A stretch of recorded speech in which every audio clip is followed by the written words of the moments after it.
Pardon the interruption, but I'm Mike Wilbon. It's National Quiet Day, Tony. Should we just be quiet today? Huh? What? Speak into the cone. Speak into the cone.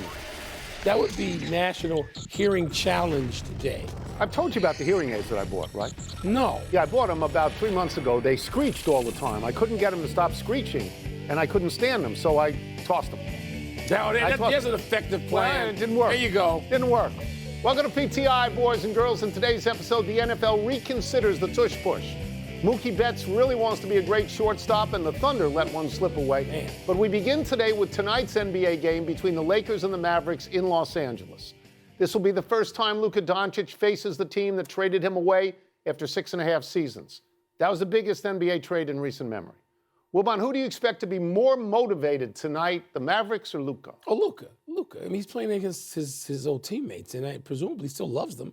They've been apart for a week. Yeah, this isn't the game that has all the emotion that will be ginned up and will be some kind of crusade. That's the game in Dallas. That's the game back in Dallas. I know. Not the game in L.A., where, as usual, they'll get there and they'll wander around and eat expensive treats until 4 minutes left in the first quarter, and then they'll get into the game. It's in L.A. It doesn't, But the Los Angeles Lakers are involved, and you talk about this every day because I know how obsessed you are with the Lakers and Warriors, but the Lakers more so. It's a scramble. And because it's a scramble, you got to play. I've heard one show already. Does Luka need to make a statement? Luka needs to win the damn game.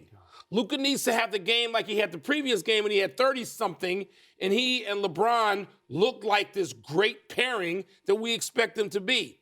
That needs to happen. It needs to happen now. It needs to happen repeatedly between now and the middle of April when they get to the playoffs. So my answer would change here if Anthony Davis were playing. Oh, yeah. If he was returning to L.A., that would be an entirely different dynamic with a game in L.A., but he is not going to play. The only person affiliated with Dallas who has any motivation in this game is their general manager, Nico Harrison, and his motivation is to not be fired after an insane trade. And I cannot imagine any player saying to the other players, let's huddle up, let's win one for Nico. That is not going to happen. So the answer, as you said, is going to be Luka Doncic. He's going to have the greatest moment. In fact, if I was the Lakers, I would worry. I would worry that he would be so sky high that he would injure his calf while trying to jump over the basket. In fact, I would do an over-under on his blood pressure at the tip, and I'd start at 300. And I think his teammates are going to be jacked up, too. They will be. For him. They will be. And so I think that I should correct that for a second. Not all his teammates, because I guess Connect and Reddish are waiting for a train ride to go to the next place they're going to be. But Dallas is chum in the water. They're a prop. If the they Washington win this Generals. game, I'm done with the Lakers. But one guy who's got some motivation on that side in the other uniform, in the other jersey, is Max Christie. Okay. He can say to the Lakers, really? You could have kept me and got rid of one of these other stumble bums, and you didn't. And now I'm averaging about 18 points a game. I'm playing multiple positions. Yes. I can defend, and you couldn't see that when I was in the purple and gold? You mentioned the game coming up in Dallas. It's April 9th. Yeah. That the sound of that game at the beginning, if I'm Nico Harrison, I do not show up. Disaster. Well, disaster. I've seen him at road games.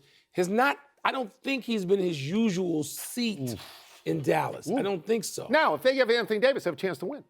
They have a chance to win. Maybe another week. But that's going to be 10 days. That's going to be Davis. bad sound. Maybe. Bad sound. What's first? Toss up. Did Minnesota's 25-point comeback say more to you about the Wolves or the Thunder? Let me tell you what spoke the loudest to me last night. It was the play where Anthony Edwards blocked Shai Gilgeous-Alexander. I will set this up. There's 13.2 seconds left in the overtime. I believe Minnesota is up by 1. Shai Gilgeous-Alexander, who you have repeatedly said is the MVP this year, he goes to the hoop. He's going to try and make a game-winning basket. Yeah. Anthony Edwards, off the weak side, goes 3 feet over the rim, and he blocks the shot. It's the best defensive play I have seen this year. It is LeBron chasing down Iguodala in my mind. I don't believe, Mike, that there's any bad carryover for Oklahoma City from this one game, except they did give up 16 in a row at the end of regulation. I don't believe that Minnesota becomes a great team because they won this, because, as you know, I hate the trade of Karl Anthony Towns. But what stands out to me and what's worth talking about is that block. Anthony Edwards had one of these last year, where the block was better than the dunk everybody talked about, and they won the game and he crashed to the floor. This is what he's capable of. And that is why Minnesota is a threat. It's more about Minnesota. And by the way, OKC, who you know from the day of the season started. You pick them all the time. I said OKC, Boston, and I would take OKC. That's right. Because I just think the league's too good to win 2 straight Boston. I'm wrong. Because OKC, I'm not jumping off the bandwagon. But they don't have that thing yet. They're going to get their hearts crushed. That thing you do, as they say, they don't have it? It takes several run-ups. And Oklahoma City's only had one. And they blow these big leads. They did this the previous night in Minneapolis to the same team. But let me just say this, Tony. Minnesota has everything. We saw them in the conference finals. No, they do. They do have everything. I know they don't have Karl Anthony Towns anymore, but they got Julius Randle coming back. They got the big Frenchman coming back into the lineup. They got DiVincenzo coming back. Those guys are all coming back. Those are 3 important players. And they've got a star who's a checkmate. They haven't looked great to the this MVP, SGA, and Anthony Edwards. They haven't looked great this season. No, they keep stumbling. They do. What's next? Toss up more compelling story. The Pistons winning 7 in a row or the Sixers losing 8 in a row. This one is easy for me. This is a very nice thing that Detroit has done. They are much, much better this year with a new coach, J.B. Bickerstaff. They get all the applause that you can give them.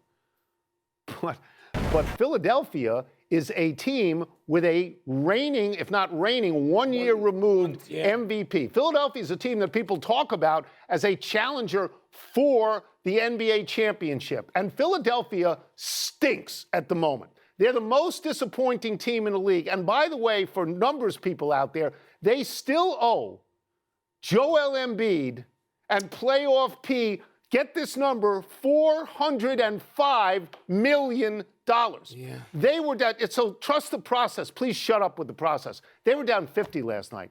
50 to the Chicago Bulls, who stinks. They were down 50, 136 to 86. Place, 11th place at stake, and they couldn't even at home. The more compelling story is the 76ers because of the ridiculous hype that's going on there, because of the stupid money that they have spent, and because their management's awful.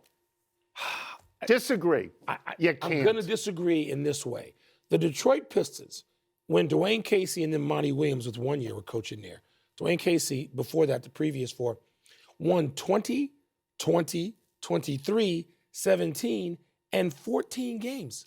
They've now won, 32 last night? They're a lovely story. So Cade Cunningham is a stud. Okay. Asur Thompson is a great second, I'm going to say this, you know what I mean by this, a Scottie Pippen-ish figure. You got to have that player, that Robin figure. But nobody is Tobias asking Harris, Detroit to win the NBA championship. But you have to start to do something. Okay. They're not waiting. No. They fired my man Monty Williams last year. They made a good I think choice. he laid the foundation for some of this stuff. They made a but good J.B. choice. Bickerstaff is coach of the year right now. 100%. Come on now. 100%. They're doing Although, what you know Philadelphia what? can't do, but you're Let me say crushing this. Philly. Cleveland, because Philadelphia comes in with much greater expectations. Detroit comes in with no expectations. No expectations. You know the guy at Cleveland? And they maybe shouldn't have fired J.B. Bickerstaff, but the guy at Cleveland's going to get votes. Yeah, he's going to get votes. probably- For the anniversary, Jerry Jones, on this day 36 years ago.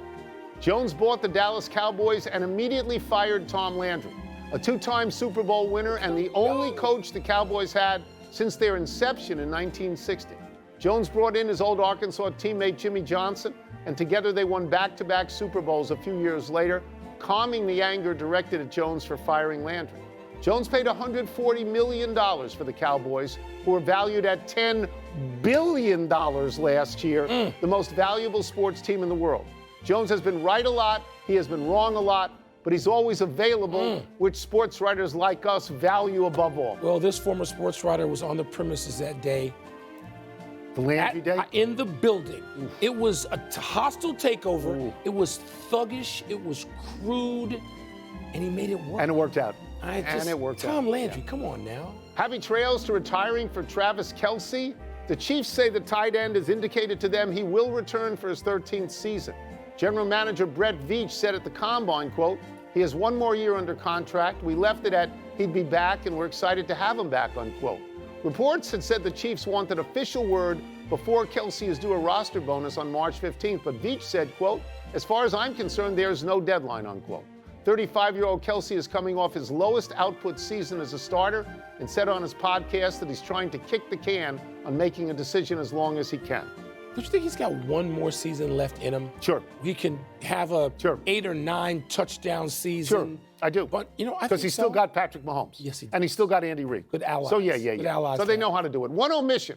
Diana Taurasi, one of the greatest players in women's basketball of all time, has decided to retire at age 42. Taurasi won 3 college championships, 3 WNBA championships, and 6 Olympic gold medals.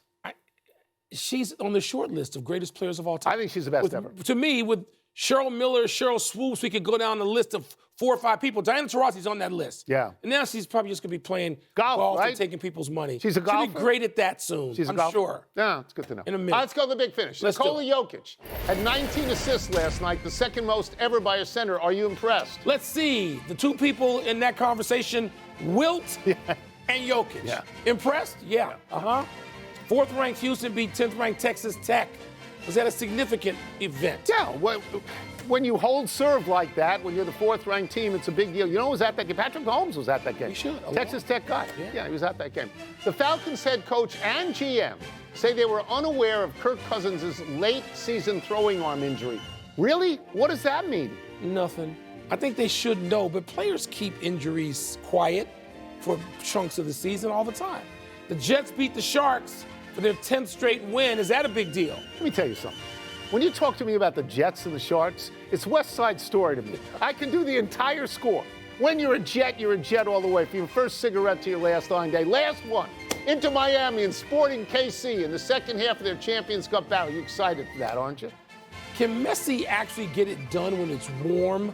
When it's 76 degrees and humid out? He got a goal. Can he do that? He got a goal. He got a goal when it was a frozen tundra. By the way, you didn't mention Natalie Wood. Don't mention the Jets and the Sharks. You mentioned West Side Story. You go straight to Natalie Wood. Do you want me to do the whole score when the show is over? Because I can. We're out of time. We're trying to do better the next time. I'm Tony Kornheiser. Let's sing the praises of Natalie Wood. I'm Mike Wilbon. Same time tomorrow, Knuckleheads. You can get the podcast on the app or Apple Podcasts. You know what's coming. These are my new glasses. What do you think? I bought 2 pairs. This is one of them. Look a little owlish. Owlish? I wanted to be an owl. I tried that. PTI.